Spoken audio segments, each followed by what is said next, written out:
देखते हैं ये इंडिया को छोड़ के बाहर के देशों में दिखते कैसे हैं और क्या होगा अगर हम जिंदगी भर के लिए पूप करना ही बंद कर दें। कैसे एक बिल्ली की वजह से इंसान चांद पर पहली बार पहुंचा था और ये कौन सी गाली है जिसे राजा महाराजा भी देते थे और ये आज आप भी देते हो। भाई वीडियो को एंड तक देखना क्योंकि बहुत मजेदार वीडियो है और अभी तक चैनल को सब्सक्राइब नहीं किया तो चैनल को सब्सक्राइब करके उस बगल वाले बेल आइकन को दबा देना। Number 68 Thomas and friends. आपको ये सीरीज तो याद ही होगी। ये तो जमाने की सीरीज है जब मूवीज में सीजीआई और वीएफएक्स भी नहीं हुआ करते थे। जैसे कि आप इस बिहाइंड द सीन वीडियो में देख सकते हो कि कैसे इस आइकॉनिक सीरीज को शूट किया जाता था। इसमें रियल मिनिएचर ट्रेन्स यूज किए गए थे जिसमें मोटर्स और स्मोक इफेक्ट्स भी डाले गए थे। सीन शूट करने के लिए स्लो स्पीड कैमरास यूज होते थे ताकि स्मूथ मोशन दिखे। नंबर 15 2019 में स्विट्जरलैंड के हिस्लैंडन क्लिनिक में एक स्टडी की गई थी जिसमें रिसर्चर्स ने 18 आदमियों की बियर्ड और 30 कुत्तों के फर सैंपल्स को कंपेयर किया। इस स्टडी का शॉकिंग रिजल्ट ये था कि हर एक आदमी के बियर्ड में कुत्तों के फर से ज्यादा बैक्टीरिया पाए गए थे। कुछ आदमियों के बियर्ड में ऐसे जर्म्स मिले जो हेल्थ के लिए काफी हार्मफुल होते हैं।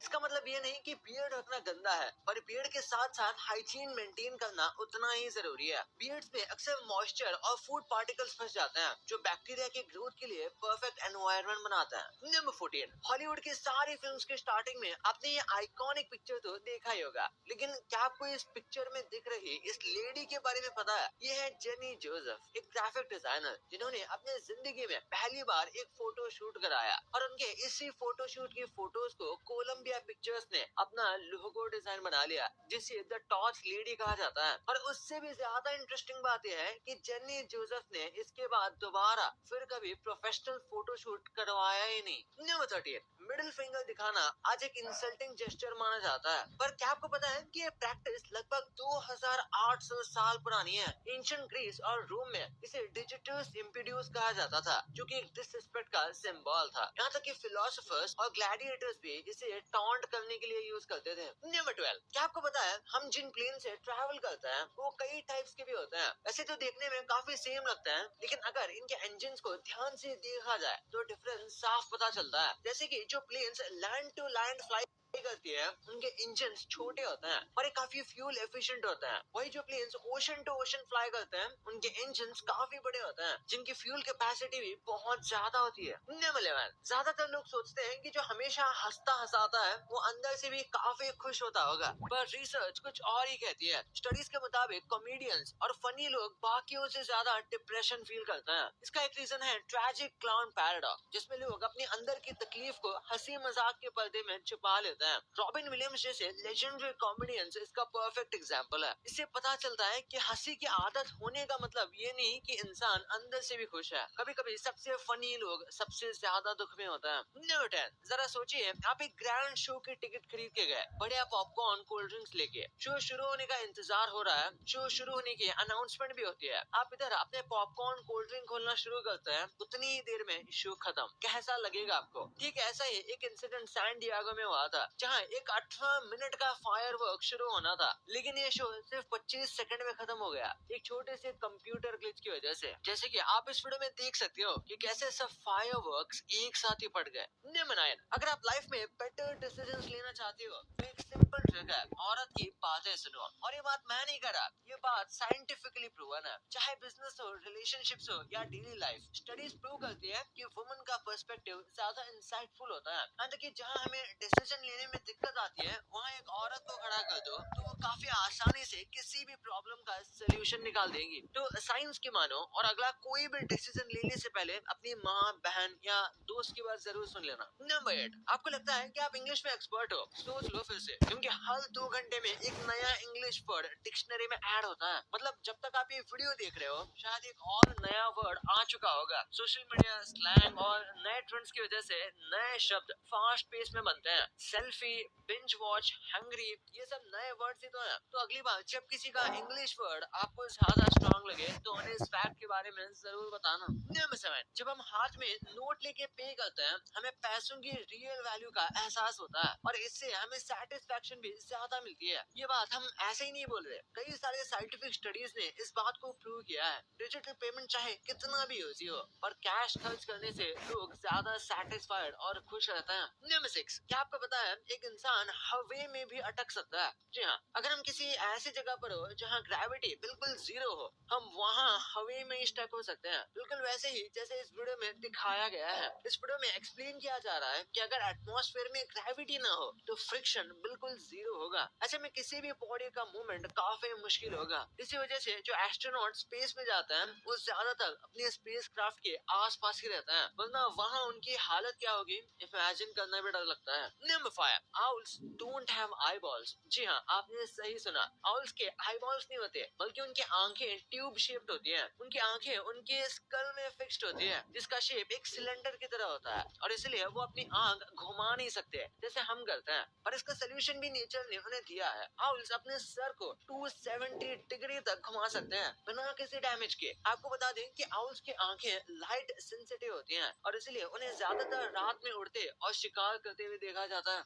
नंबर 4, जरा ठहरिए, क्या ये आपको पेंटिंग समझ में आ रही है? नहीं शायद, लेकिन ये पेंटिंग ही नहीं है, बल्कि ये एक इंसान का पूरा नर्वस सिस्टम है, जिसे एक पोर्ट्रेट की तरह सजाया गया है। ये कारनामा 1925 में किया गया था, मिसूरी के एक कॉलेज में। इसे 2 मेडिकल स्टूडेंट ने बिना किसी कनेक्शन के जोड़ा था, और ये एक पूरे ह्यूमन नर्वस सिस्टम को डिसेक्ट कर दिया। जरा सोचिए, ब्रेन, स्पाइनल कॉर्ड और बाकी सारे नर्व्स को एक साथ केयरफुली रिमूव करना, वो भी बिना किसी डैमेज के। मेडिकल साइंस के लिए ये एक हिस्टोरिक अचीवमेंट थी, क्योंकि हमारा नर्वस सिस्टम इतना डेलिकेट होता है कि इसे निकालने का सोचना भी इम्पॉसिबल लगता है। नंबर 3, ये तो आपको सबको पता है कि एस्ट्रोनॉट्स की ट्रेनिंग काफी एडवांस्ड होती है, लेकिन क्या आपको पता है कि उनके मूवमेंट कंट्रोल का एक सीक्रेट लेसन बिल्लियों से लिया जाता है? अगर आपके पास बिल्ली है तो आपने नोटिस किया होगा कि जब एक बिल्ली गिरती है तो बिना किसी एक्सटर्नल फोर्स के अपने आप को वो बैलेंस कर लेती है, और हर बार जमीन पर परफेक्ट लैंड करती है। इसे कैट राइटिंग रिफ्लेक्स कहते हैं।